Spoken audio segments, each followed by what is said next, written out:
2010. I'm about to step through a gate into another time. Or maybe it's another world. I'm being sent in with other members of TRAD. Our mission? To rescue 1,300 survivors and collect data on the Third Energy Project. Et pour faire ça, vous allez voir qu'ils sont drôlement équipés. Regardez les gros flingues qu'ils ont. Et c'est normal parce qu'ils vont avoir affrité du dinosaure. Ah, Marcus Dino de chez Game One. C'est vrai que j'ai l'impression d'être à Game One depuis le Crétacé supérieur, moi. Voilà, le jeu s'appelle Dino Crisis 2. Évidemment, c'est la suite de Dino Crisis. Et regardez le genre de bestiole qu'on trouve dans le jeu. Les cinématiques sont superbes. On va se faire un petit plaisir. Je crois qu'on va la regarder, celle-là. Peut-être même la laisser jusqu'au bout. Regardez, on se croirait dans Jurassic Park. Vraiment, c'est étonnant. Il en sort de partout. C'est assez génial et vous verrez que dans le jeu il n'y en a peut-être pas autant mais il y en a vraiment beaucoup qui sortent un peu de tous les côtés. Il faut arriver à se défendre contre ces sales vélociraptors. Vraiment c'est le croisement entre Resident Evil et Jurassic Park.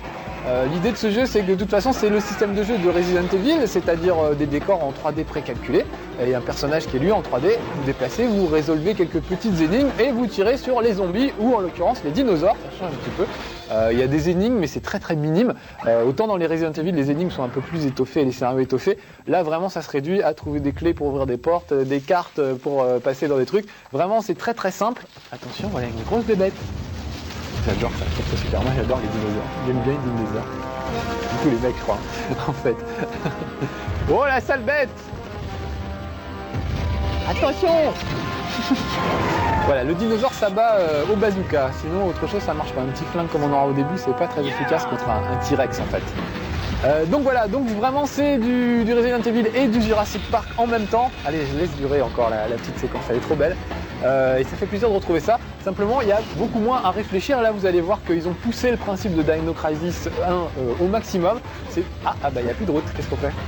Ah bon, il s'est poussé au maximum, c'est-à-dire que c'est très orienté sur l'action, vraiment. Il va falloir tirer un peu sur tout ce qui bouge et tout ça. Il y a beaucoup moins d'énigmes que dans le précédent épisode, vraiment. Et c'est beaucoup plus jouable, beaucoup plus rapide. Vous savez que dans les Resident Evil, en général, pour tirer sur quelqu'un, il faut se mettre comme ça et tourner. Ça prend des heures, c'est super lent et c'était très chiant. Là, tous ces problèmes-là sont résolus dans Dino Crisis 2. C'est beaucoup plus fun, on arrive à jouer tout de suite et tout de suite c'est plus rigolo. Allez, je passe les scènes cinématiques, on va aller dans la bagarre directement. Donc voilà le héros, on commence avec lui très vite. On aura Regina, la fille qui était dans le premier épisode, qui avait un nom de pizza, la pauvre. Elle n'a pas changé de nom, mais elle n'a pas changé de look non plus, on la retrouvera. On commence avec lui, mais ensuite on change de personnage au fil de l'aventure. Donc comme d'habitude, quand on appuie sur la croix, ça permet d'explorer un peu, de regarder les objets. Là, on me dit que c'est court-circuitable avec un sabre électrique. Lui n'en a pas, Regina en a un par contre. Donc pour le moment, lui, il ne peut pas aller plus loin que ça. Voilà un élévateur recouvert de lierre qui ne peut pas servir à grand chose. Alors regardez bien, en fait ce qui est nouveau c'est qu'il peut avoir deux armes. Il a son flingue qui permet de tirer et de se retourner très vite, ce qu'on pouvait faire dans les tout derniers Resident Evil, donc ça c'est pratique.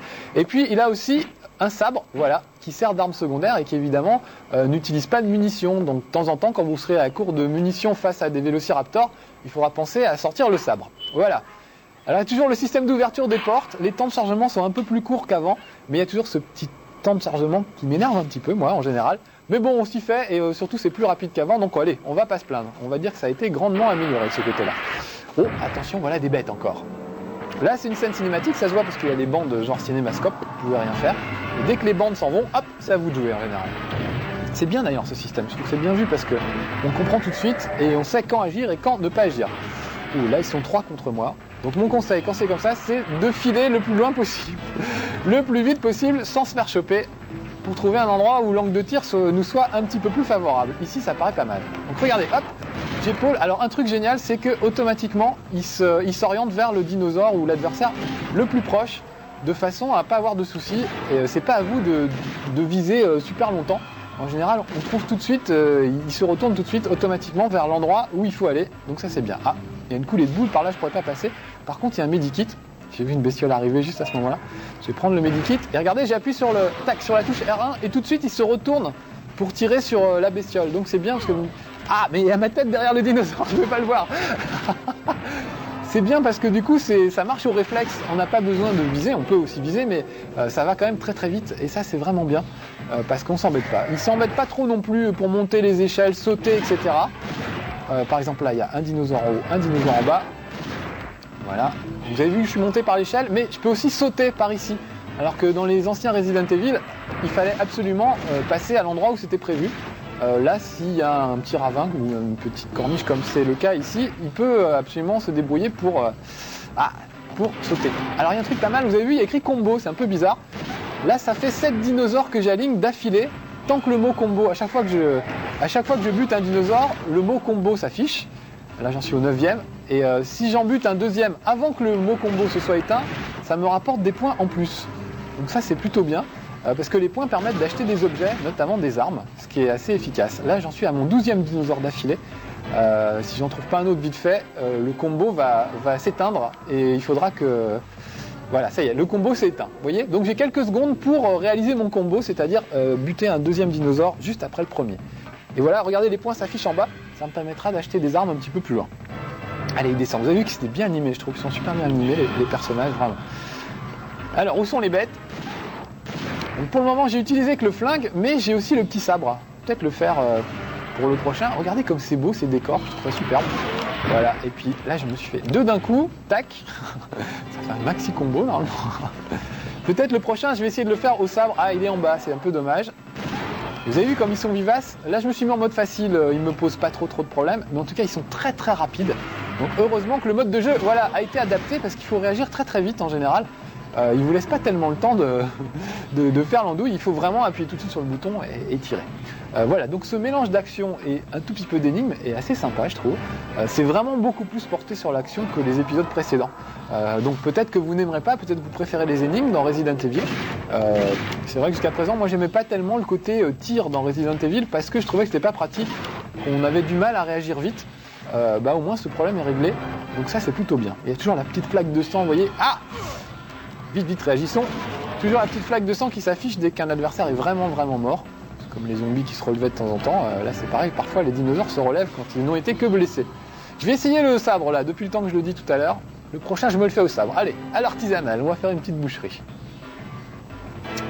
Ça c'est moi, c'est pas un dinosaure, voilà. Quoique, ça se discute. Suis-je un dinosaure ? De la micro, je commence à le croire. Ça fait quand même 10 ans que je teste de jeu, mine de rien. Ça fait une éternité dans le monde du jeu vidéo. Commencé avec les consoles Moulinex orange, où vous pouvez jouer au foot, au hockey et au ping-pong. Donc voilà, j'en ai connu des trucs. Bon, il y a un medikit là-haut, je vais peut-être aller le chercher. Ça m'évitera d'avoir des ennuis. Et j'avais promis de me faire un dinosaure au sabre.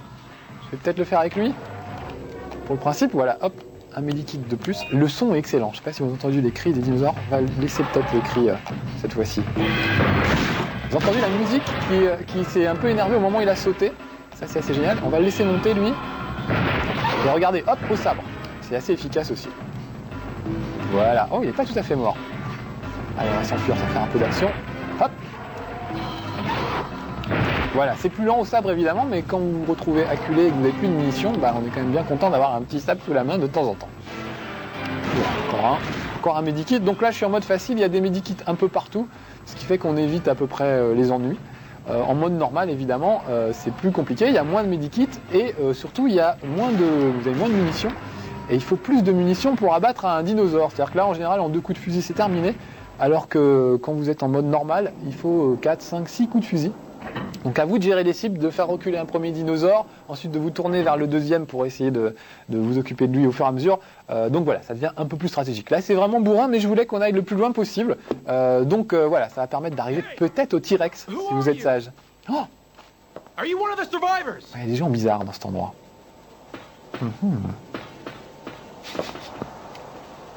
Donc je n'ai pas suivi trop le scénario, mais il y a un vrai scénario avec des dinosaures qui sont revenus. Je me souviens plus du scénario du premier. En fait, le scénario, on s'en fout un peu en général. Qui est ce personnage mystère ?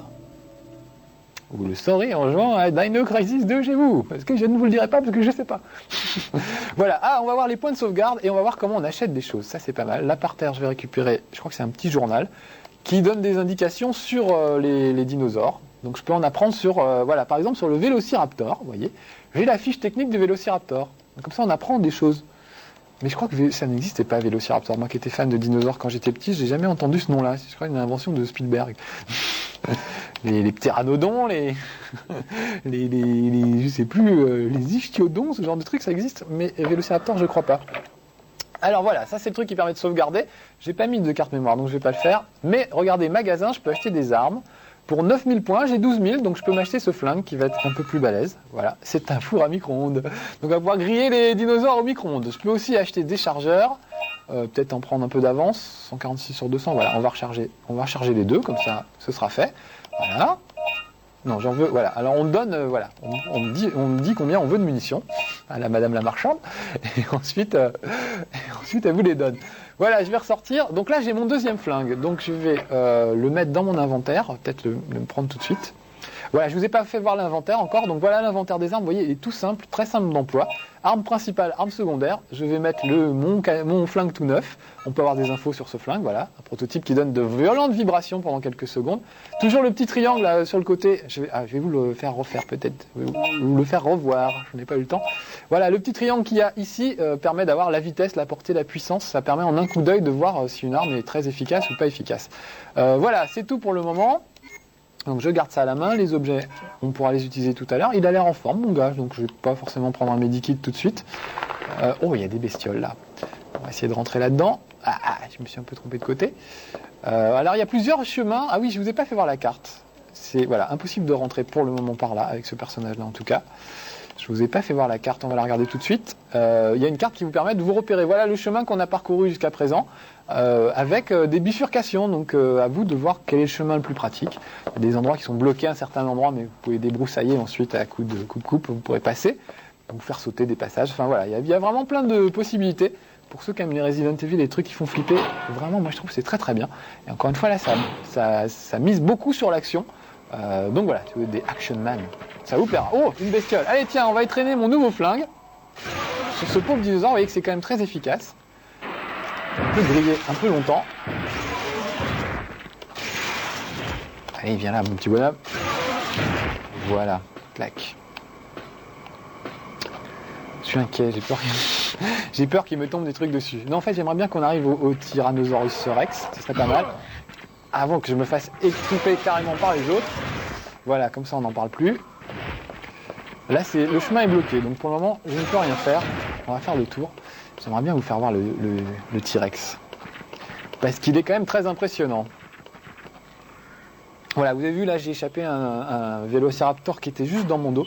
Ça, c'est un peu le reproche que je ferais au Resident Evil, c'est que les monstres ne vous suivent pas d'un écran à l'autre, quand il y a une porte entre les deux, en fait. Donc ça manque un petit peu de réalisme. Ça c'est un petit peu dommage, mais bon, c'est pas grave, on est habitué maintenant. Et encore une fois, niveau jouabilité, c'est incroyable ce que ça peut changer par rapport aux autres Resident Evil. Waouh, regardez, ça c'est vraiment comme dans Jurassic Park. C'est dans Jurassic Park 2, le coup du champ de blé ou de maïs ou je sais pas quoi, avec les vélociraptors qui arrivent dans les fourrés. Vraiment comme des missiles, on dirait des torpilles de sous-marins en fait. Voilà, je suis un combo de 6, pas mal, ça va me rapporter plein de fric, je pourrais m'acheter un encore plus gros flingue la fois d'après. Voilà, 200 points, c'est bien pas mal. Allez, encore un de plus. Je ne pourrais pas faire de combo, mais voilà. On va pouvoir rentrer là-dedans. Clac. Donc moi qui aime bien les Resident Evil, j'avoue que j'aime bien la série des Dino Crisis. Enfin, tout ce qui est des dérivés de Resident Evil, c'est pas mal. J'aime bien avoir peur dans le noir, moi. Ah, une petite scène cinématique. Je l'ai repérée grâce au bar du cinémascope. Et voilà la bête, ouais. Je suis content, on va la voir.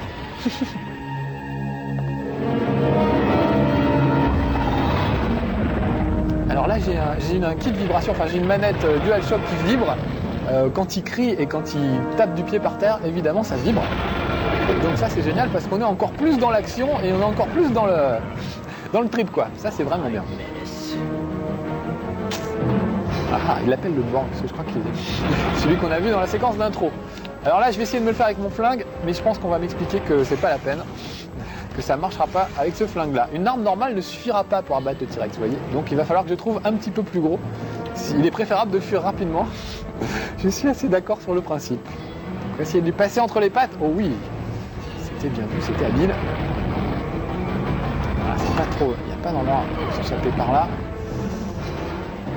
Alors je trouve une sortie à tout ça.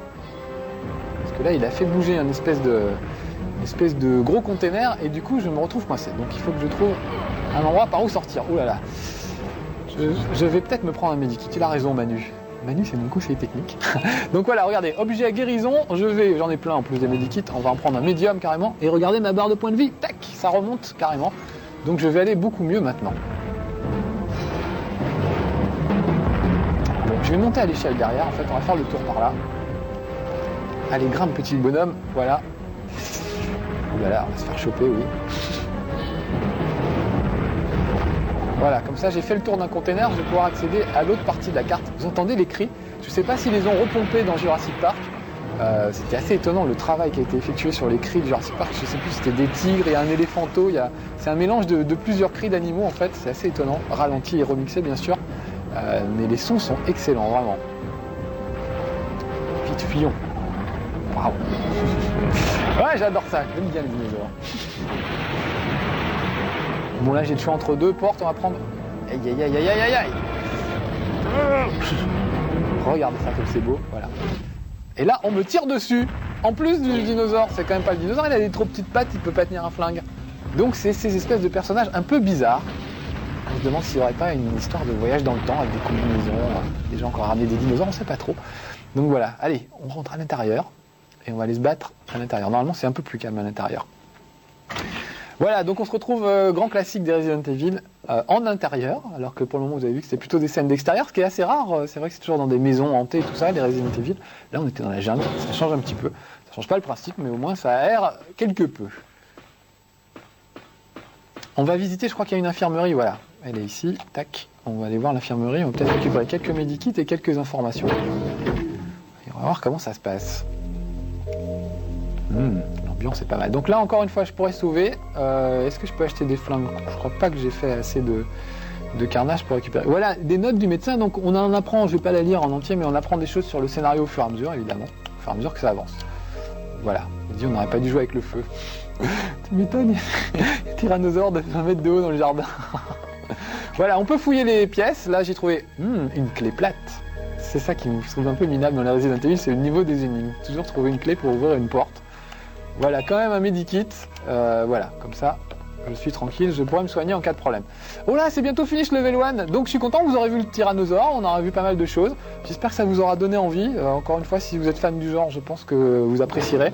Si vous accrochez pas, vous accrocherez pas plus qu'un Resident Evil. Voilà, allez, c'est tout pour aujourd'hui. Un dinosaure qui m'attend dans le couloir, peut-être pour finir. Ouais, allez, on s'en shoot deux et on se dit au revoir. Soyez sages, à bientôt.